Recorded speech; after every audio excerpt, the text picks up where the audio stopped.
Good morning guys. तो चलिए start करते हैं आज के यानी कि 2 अप्रैल के इंपॉर्टेंट करंट अफेयर्स को। आज के वीडियो में बहुत सारे इंपॉर्टेंट प्रश्न हमें मिलने वाले हैं, जिसमें सबसे इंपॉर्टेंट प्रश्न ये रहा आपके सामने। क्या है? अभी हाल ही में राष्ट्रमंडल राष्ट्रों की महासचिव बनने वाली पहली अफ्रीकी महिला कौन बन गई है? तो सही उत्तर होगा शर्ली बोचवे। तो राष्ट्रमंडल राष्ट्रों यानी कि कॉमनवेल्थ नेशंस की ये सेक्रेटरी जनरल महासचिव बनी है, उनका नाम शर्ली बोचवे है और इस पद पर आने वाली वो पहली अफ्रीकी महिला है। किस देश से है? तो घाना देश, अफ्रीका का एक देश है घाना और वहीं की ये है। इन्होंने किनका स्थान लिया? पेट्रिसिया स्कॉटलैंड का उन्होंने स्थान लिया, जो कि डोमिनिका देश से थी। 2016 से लेके 2025 तक वो इस पद पर रही और इस पद पर आने वाली वो पहली महिला थी। और जो आज हम नाम पढ़ रहे हैं शर्ली बोचवे का, वो इस पद पर आने वाली पहली अफ्रीकी महिला है। अफ्रीकी महाद्वीप से कोई पहली महिला है इस पद पर आने वाली। और वैसे टोटल नंबर की बात करें, कौन से नंबर की सेक्रेटरी जनरल है, तो वो कॉमनवेल्थ नेशन की 7वें नंबर की सेक्रेटरी जनरल बनी है शर्ली और उनका कार्यकाल रहेगा 4 साल का। अच्छा, अगर आपके मन में कभी ये आए कि क्या इस पद पर कोई भारतीय भी रह चुके हैं क्या, तो आंसर होगा यस। उनका नाम है कमलेश शर्मा। वो 5वें नंबर के सेक्रेटरी जनरल महासचिव बने थे इस पद पर आने वाले। 2008 से लेके 2016 तक उनका कार्यकाल रहा था। और पहले सेक्रेटरी जनरल भी जानना चाहो तो वो भी बता दूं, अर्नोल्ड स्मिथ उनका नाम था। वो कनाडा से थे। 1965 से लेके 1975 तक इस पद पर रहे थे वो। राष्ट्रमंडल की बात करें तो इसमें सदस्य देशों की संख्या है 56। मतलब इसमें वो देश आते हैं जो कभी न कभी ब्रिटिश साम्राज्य के अधीन थे, पर इसमें 4 एक्सेप्शन भी हैं, 4 अपवाद भी हैं। मोजाम्बिक, रवांडा, गैबोन और टोगो, क्योंकि ये कभी ब्रिटिश साम्राज्य के अधीन नहीं रहे, उनके गुलाम नहीं रहे, लेकिन फिर भी ये इस संगठन के सदस्य हैं।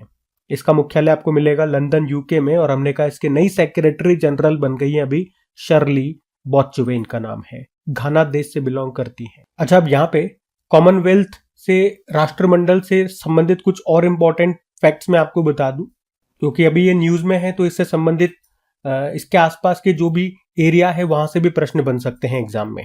याद रखना, हर साल मार्च महीने के दूसरे सोमवार को राष्ट्रमंडल दिवस के रूप में मनाया जाता है, कॉमनवेल्थ डे के रूप में। 2025 में हमने ये 10 मार्च को मनाया था। थीम क्या थी? हम एक साथ मिलकर आगे बढ़े।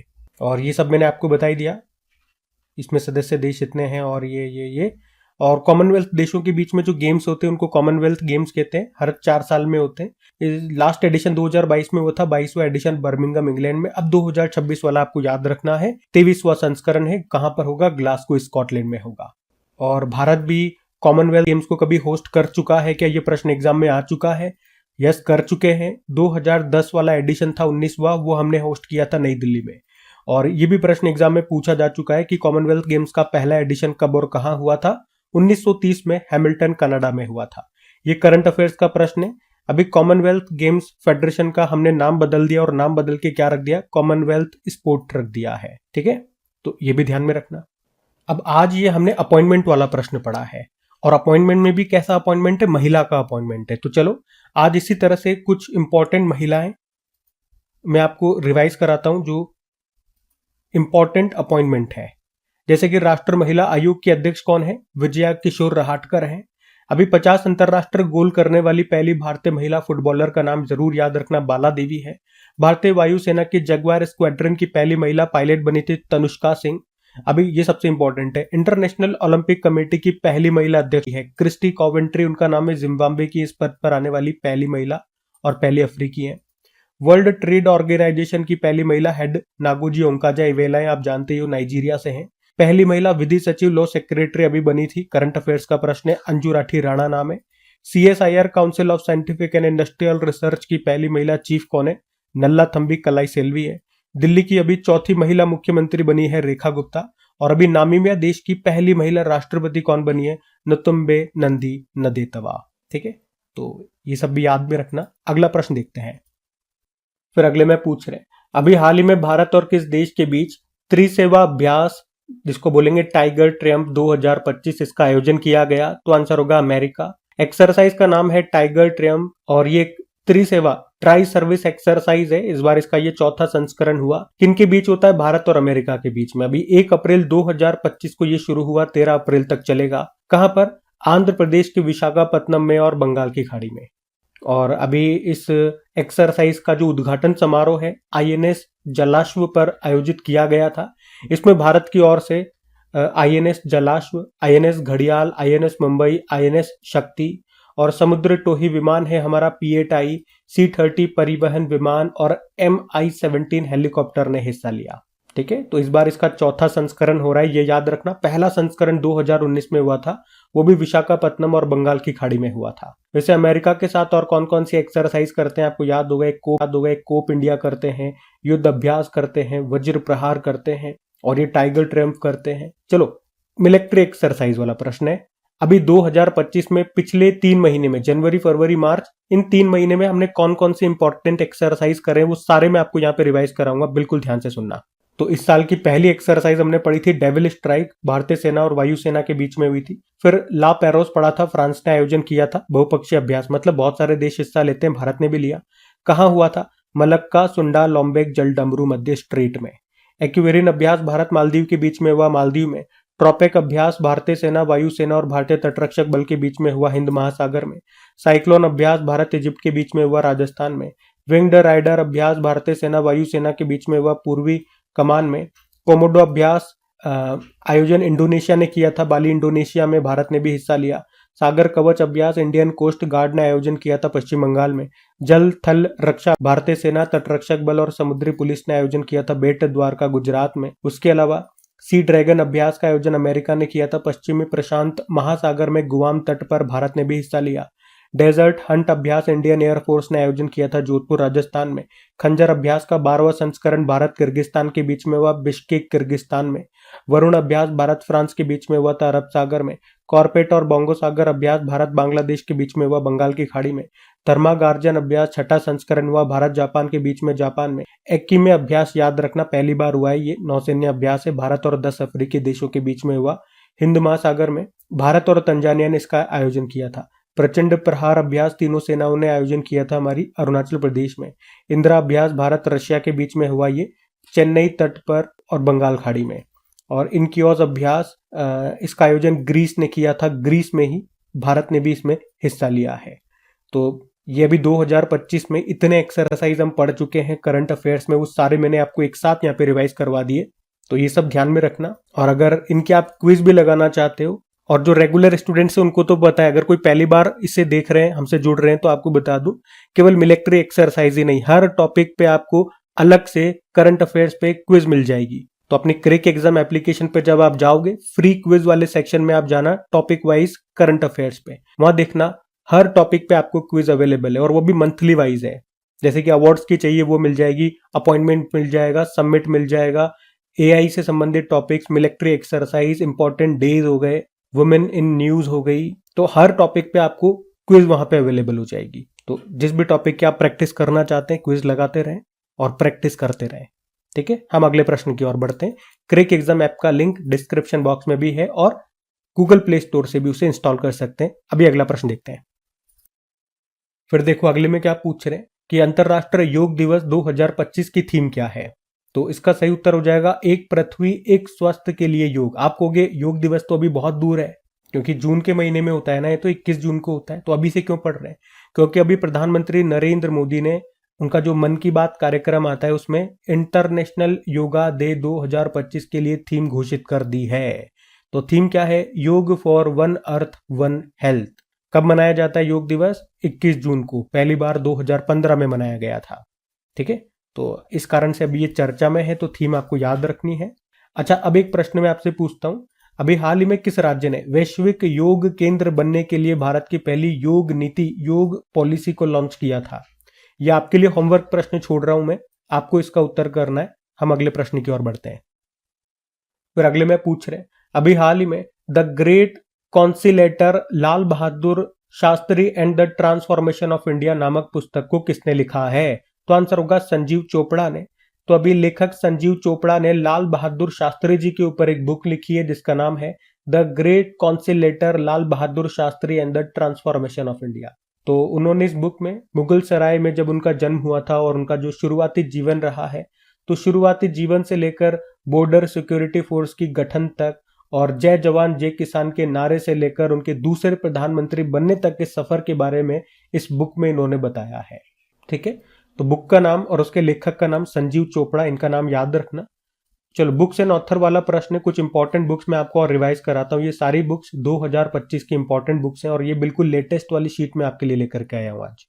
तो एक प्रश्न ये हमने पढ़ा था ना कि अभी पहली बार किसी कन्नड़ पुस्तक को अंतरराष्ट्रीय बुकर पुरस्कार 2025 के लिए सूचीबद्ध किया गया, लिस्ट में शामिल किया गया। तो उस पुस्तक का नाम क्या है?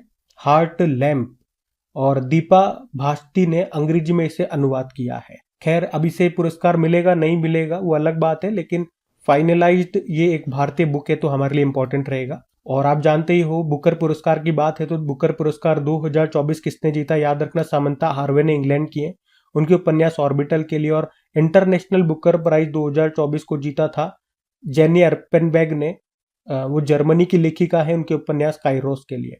आई एम ए सोल्जर्स वाइफ, इस बुक को गीतिका लीडर ने लिखा। कैलाश सत्यार्थी की आत्मकथा है, उसका नाम दिया सलाई है। रक्षा मंत्री राजनाथ सिंह ने रक्षा मंत्रालय की द्विवार्षिक हिंदी पत्रिका लॉन्च की, उसका नाम सशक्त भारत है। इंपॉर्टेंट रहेगा ये प्रश्न। पर्वत शिरोमणि भगत सिंह कोश्यारी, इस बुक को किसने लिखा है? मदन मोहन सती ने इसको लॉन्च किया, लोकसभा अध्यक्ष ओम बिरला ने। लियो द अनटोल्ड स्टोरी को PS रमन ने लिखा, चेन्नई सुपर किंग टीम के ऊपर ये बुक लिखी गई है। टू द सेवेंथ जनरेशन को लिखा है डॉक्टर VI मथन ने। और eminent distortion twist and truth, इसको उत्पल कुमार ने लिखा और अभी हमने देखा कल परसों ही। और the new icon Savarkar and the fact, इस बुक को लिखा था अरुण शौरी ने। ठीक है, तो ये सभी बुक्स याद रखना इंपॉर्टेंट रहेंगी। अगला प्रश्न देखते हैं। फिर अगले में पूछ रहे हैं, हाल ही में सरहुल महोत्सव ये कहां पर मनाया गया? तो आंसर हो जाएगा झारखंड में। सरहुल फेस्टिवल, ये झारखंड में आदिवासी समुदायों का एक महत्वपूर्ण त्योहार है। 3 दिनों तक इसे मनाया जाता है। सरहुल का मतलब होता है साल वृक्ष की पूजा। तो अभी 1 अप्रैल को ये मनाया गया और ये जो आदिवासी समुदाय से मनाते हैं उनका मानना है कि साल वृक्ष सरना मां का निवास स्थान होता है, जो गांव को प्राकृतिक आपदाओं से बचाने वाली देवी है। तो वे इस उत्सव के दौरान इस साल वृक्ष की पूजा करते हैं। ये त्योहार आप कह सकते हो सूर्य और पृथ्वी के मिलन का प्रतीक भी माना जाता है। अच्छा, साल वृक्ष याद रखना, ये झारखंड और छत्तीसगढ़ का राजकीय वृक्ष भी है, स्टेट ट्री।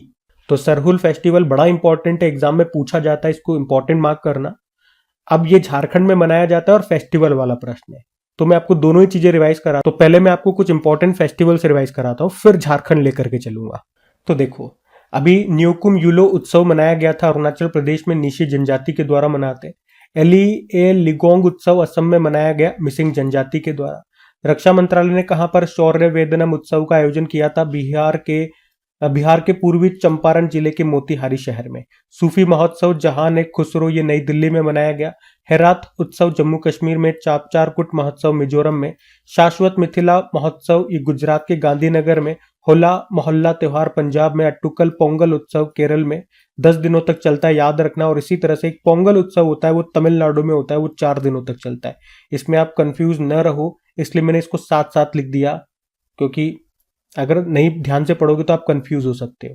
ठीक है, एक अट्टुकल पोंगल है और एक पोंगल है, दोनों अलग अलग राज्यों में होता है और अलग अलग दिनों तक मनाया जाता है। अब बात यहाँ पे झारखंड की भी हुई थी हमारे प्रश्न में, तो झारखंड लेकर के चलता हूँ। ये रहा मैप में झारखंड। कैपिटल होती है रांची, मुख्यमंत्री है हेमंत सोरेन, मुख्यमंत्री गवर्नर कौन है? संतोष कुमार गंगवार है। राजकीय पशु हाथी हो गया, पक्षी है कोयल, वृक्ष है साल का वृक्ष, पुष्प है पलाश का फूल। यहाँ का लोक नृत्य छऊ और पाई का बड़ा फेमस है। सरहुल फेस्टिवल, कर्मा पूजा, श्रावणी वेला, ये बड़े यहाँ पे फेमस है। कोल कैपिटल ऑफ इंडिया धनबाद को कहते हैं। सेंट्रल कोल फील्ड का मुख्यालय आपको रांची में मिलेगा। चलो, कुछ करंट अफेयर्स के प्रश्न में आपको और रिवाइज कराऊं यहाँ से।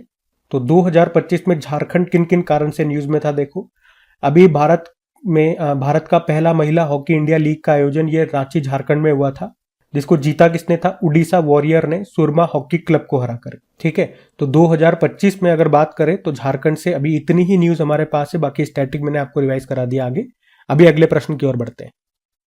फिर अगला प्रश्न भी इंपॉर्टेंट रहेगा कि अभी हाल ही में प्रसिद्ध सौदागरी ब्लॉक प्रिंट को GI टैग मिला है, इसका संबंध किससे है? आंसर होगा अहमदाबाद से। तो जमालपुर अहमदाबाद में कारीगरों के द्वारा प्रचलित पारंपरिक शिल्प सौदागरी ब्लॉक प्रिंट को अभी GI टैग मिल गया है। ये जो सौदागरी ब्लॉक प्रिंटिंग है, ये एक प्राचीन कपड़ा छपाई तकनीक होती है जो अहमदाबाद में लगभग 300 वर्ष से प्रचलित है। इस कला में प्राकृतिक रंगों और पारंपरिक तरीकों का उपयोग करके कपड़े पर हाथ से छपे जटिल डिजाइन शामिल है। मतलब लकड़ी के गुट्टे से हाथ से छपाई की जाती है कपड़ों पे, तो उस तरह की ये कला है, प्रिंटिंग कला। और एक लाइन और याद रखना कि जो छिपा समुदाय है वो इस कला को संरक्षित रखने और निखारने में महत्वपूर्ण भूमिका निभाते हैं। छिपा समुदाय। तो सिंपल सा भी करंट अफेयर्स में क्या याद रखना है, कौन सी प्रिंटिंग है या कौन सी तकनीक है जिसे अभी जीआई टैग मिला, सौदागरी ब्लॉक प्रिंटिंग तकनीक। कहाँ की है? अहमदाबाद की, जिसको जीआई टैग मिला है। ये लाइन हमारे लिए एग्जाम के लिए इंपॉर्टेंट रहेगी। बाकी जीआई टैग से कुछ इंपॉर्टेंट स्टैटिक में आपको रिवाइज कराऊं तो जीआई मतलब ज्योग्राफिकल इंडिकेशन होता है। ये एक्ट है 1999 का, लागू हुआ था 2003 में। पहली बार 2004-05 में मिला था दार्जिलिंग टी को, जो कि पश्चिम बंगाल की है। और जीआई टैग कितने सालों के लिए दिया जाता है, ये कितने सालों के लिए वैलिड रहता है? 10 सालों के लिए, फिर उसके बाद आपको फिर से अप्लाई करना होता है। और कौन देता है? भौगोलिक सांकेतिक रजिस्ट्री, जो कि चेन्नई तमिलनाडु में है। तो इतने पॉइंट आप याद रखो यहाँ से। और आपको याद हो तो अभी कुछ समय पहले ही 2025 की बात कर रहा हूँ, वर्जिन नारियल तेल को जीआई टैग मिला था, जो कि निकोबार का है। और भारत सरकार ने 2030 तक 10,000 जीआई टैग का लक्ष्य भी रखा है। ठीक है। फिर अगले में पूछ रहे हैं कि अभी हाल ही में सीनियर एशियाई कुश्ती चैंपियनशिप 2025 का आयोजन ये कहां पे किया गया? तो आंसर होगा अम्मान में। तो सीनियर एशियन रेसलिंग चैंपियनशिप 2025 की हम बात कर रहे हैं। इस बार ये 21वां संस्करण हुआ जॉर्डन की कैपिटल अम्मान में। अच्छा, कैपिटल से याद आया, 1 मिनट रुकूंगा यहाँ पे, एक इंपॉर्टेंट बात बतानी है वरना मैं भूल जाऊंगा। क्योंकि आप ही में से किसी एक स्टूडेंट ने कहा था कि एग्जाम में जो अभी कंट्रीज न्यूज में है तो उनकी कैपिटल और करेंसी से संबंधित क्विज बना दीजिए, क्योंकि इस तरह के प्रश्न एग्जाम में एज ए स्टैटिक बन के आ जाते हैं। तो इसीलिए कल मैंने पूरा दिन लगा करके जो भी इंपॉर्टेंट कंट्रीज है उनकी कैपिटल पे एमसीक्यू तैयार कर दिया, क्विज तैयार कर दिए। अभी ओनली कैपिटल की बनाई है, करेंसी की बनाना बाकी है। जो भी इंपॉर्टेंट कंट्रीज हैं जो न्यूज में रहती है वो सारी हमने कंसीडर कर लिए। तो क्रैक एग्जाम एप्लीकेशन पे ही फ्री क्विज वाले सेक्शन में ऊपर ही ऊपर आपको वो फोल्डर दिख जाएगा, इंपॉर्टेंट कंट्रीज की कैपिटल्स का क्विज वाला। तो जाकर के अब उसको लगाओ, उसे प्रैक्टिस करते रहो। वो स्टैटिक टॉपिक है, जितना आप प्रैक्टिस करोगे, एक बार नहीं, 2 बार नहीं, बार बार आपको करते रहना है। जितना आप प्रैक्टिस करोगे चीजें आपकी मजबूत बनेंगी। ठीक है। तो मुझे बताना था, वो तो अच्छा हुआ याद आ गया, इसलिए मैंने बता दिया। तो किससे याद आया? जॉर्डन की कैपिटल अम्मान, जहां पे अभी ये सीनियर एशियन रेसलिंग चैंपियनशिप हुई 21वां संस्करण 25 से लेके 30 मार्च तक हुआ अभी है। और इसमें भारत ने टोटल 10 मेडल जीते हैं, जिसमें 1 गोल्ड है, 3 सिल्वर है और 6 ब्रॉन्ज है। ये 1 गोल्ड कौन लेकर के आया, ये नाम इंपॉर्टेंट रह सकता है। मनीषा भानवाल, ये महिला है, 62 किलोग्राम कैटेगरी में ये गोल्ड लेकर के आई है। बाकी 3 सिल्वर भी देख लो, ऋतिका हुड्डा, उदित और दीपक पूनिया लेकर के आए, लेकिन मनीषा का नाम जरूर याद रखना। और इस चैंपियनशिप का आयोजन किसने किया? यूनाइटेड वर्ल्ड रेसलिंग फेडरेशन ने, जिसकी स्थापना होती है 1921 में, हेडक्वार्टर स्विट्जरलैंड में और हेड है नेनाद लालोवेक। ठीक है। तो ये याद में रखना। चैंपियनशिप कहां पे हुई, कौन सा एडिशन था, भारत ने कितने मेडल जीते, सब मैंने आपको बता दिया। अगला प्रश्न देखते हैं। फिर अगला प्रश्न क्या है कि अभी हाल ही में विश्व ऑटिज्म जागरूकता दिवस ये कब मनाया गया? तो आंसर होगा इसका 2 अप्रैल को। हर साल 2 अप्रैल को वर्ल्ड ऑटिज्म अवेयरनेस डे के रूप में मनाया जाता है। उद्देश्य है ऑटिज्म के बारे में जागरूकता बढ़ाना। और थीम भी है, थीम क्या है? न्यूरो डाइवर्सिटी को आगे बढ़ाना और संयुक्त राष्ट्र सतत विकास लक्ष्य है, यूनाइटेड नेशन सस्टेनेबल डेवलपमेंट गोल। अच्छा चलो बताओ, हमारे सस्टेनेबल डेवलपमेंट गोल कितने हैं? 17 हैं, 2030 तक पूरे करने। आपको बता दूं जो नए स्टूडेंट्स हैं उनको कि सस्टेनेबल डेवलपमेंट गोल पे एग्जाम में प्रश्न पूछे जाते हैं, तो आपको ये जरूर से याद होने चाहिए। और अगर याद नहीं है तो याद कर लेना। और याद करने का आसान तरीका मैंने कर दिया है, इसको ट्रिक बना करके ट्रिक से मैंने आपको याद करवा दिया। अगर एक बार आपको ये याद हो गए तो फिर एग्जाम में प्रश्न आपसे गलत नहीं होगा। वो 1 या 2 मार्क्स का जो प्रश्न आएगा वो आपका सही जाएगा। और एग्जाम में 1-1 मार्क्स बहुत इंपॉर्टेंट होता है, ये आप सबको पता है। तो अगर वो वीडियो अभी तक आपने नहीं देखा तो YouTube पे सर्च कर लेना, लिखना crack exam sustainable development goal tricks, video आ जाएगा। नहीं मिले तो मुझे बोलना, कमेंट करना, मैं आपको लिंक प्रोवाइड कर दूंगा। बाकी वर्ल्ड ऑटिज्म डे की हम बात कर रहे हैं। पहली बार इस दिन को कब मनाया गया था? 2008 में। अच्छा, ऑटिज्म होता क्या है? ये तो सारी हम बात कर ली, कब कौन सा दिवस मनाते हैं ये बाकी तो सारी हमने बात कर ली, ये दिवस कब मनाया जाता है, उद्देश्य क्या है, पहली बार कब मनाया था, थीम क्या है, लेकिन होता क्या है ये ऑटिज्म। तो आप कह दो ये एक न्यूरोलॉजिकल डिसऑर्डर है जो कि मस्तिष्क के कामकाज को प्रभावित करता है और ये स्थिति जीवन भर रहती है। ये ज्यादातर बच्चों को प्रभावित करता है। तो ऑटिज्म से पीड़ित अगर कोई व्यक्ति है तो वो दूसरे बच्चों से या दूसरे लोगों से बातचीत करने में उसे दिक्कत होगी। वो अपने शब्दों या इशारों या आप कह सकते हो चेहरे के हाव भाव या स्पर्श से खुद को अभिव्यक्त करने में उसे कठिनाई होगी, उसे सीखने में दिक्कत होगी। तो ये सब ऑटिज्म के कारण होता है और अभी तक इसका कोई परमानेंट इलाज नहीं है, कोई दवा नहीं है। तो याद रखेंगे वर्ल्ड ऑटिज्म अवेयरनेस डे 2 अप्रैल को होता है।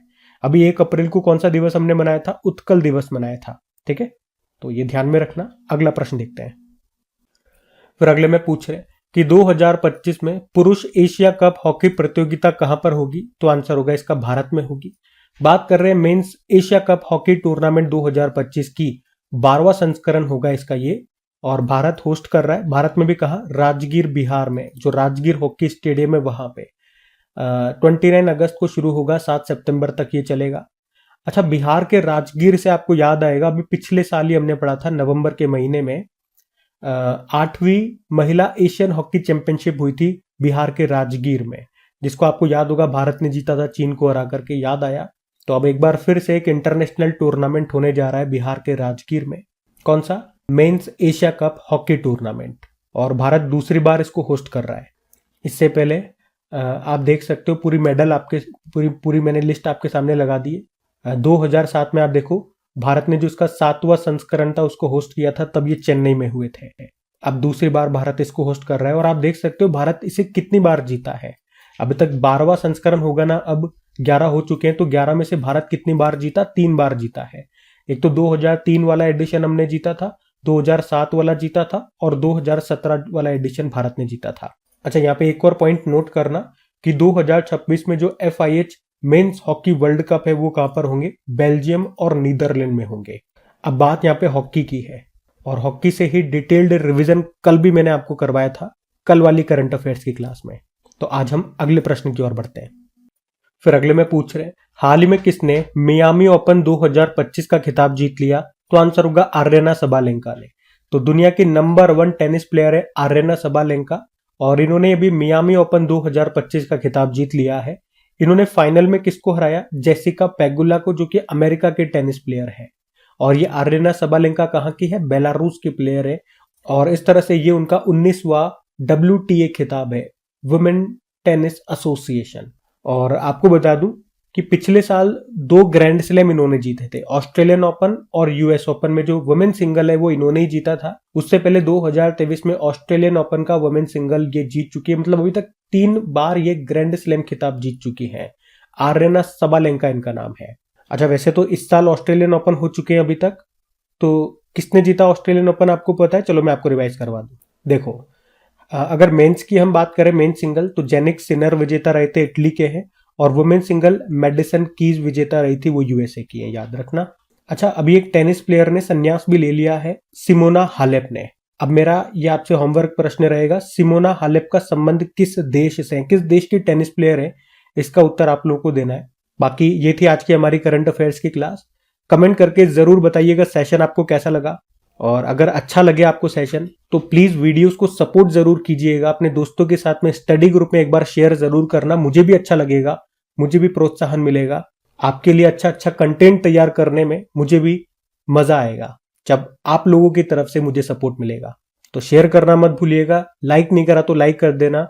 इसके अलावा जो भी डिटेल्ड आज हम लोगों ने थ्योरी पढ़ी है, इसका डिटेल्ड PDF आपको मिल जाएगा अपनी क्रिक एग्जाम ऐप में ही, वो भी बिल्कुल फ्री में। क्विजेस सारी फ्री में आपको अवेलेबल होती है, जाइए प्रैक्टिस करिए।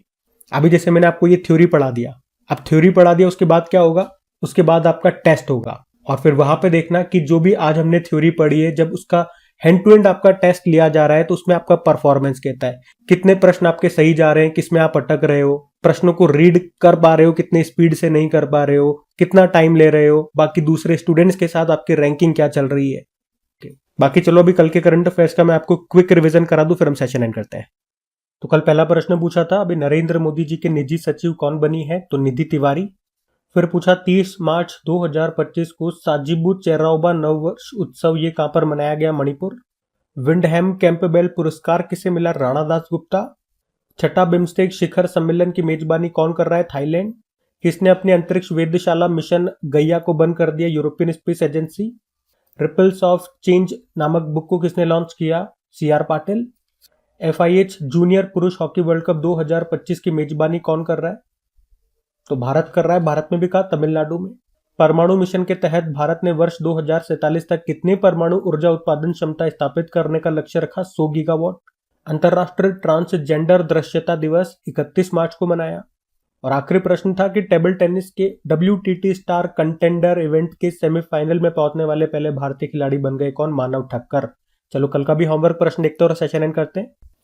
तो कल आपसे पूछा था भी टर्नर पुरस्कार से किसे सम्मानित किया गया? तो आंसर होगा जसलीन कौर को। आप सभी ने प्रश्न का बिल्कुल सही उत्तर दिया। अब ये आज का होमवर्क प्रश्न।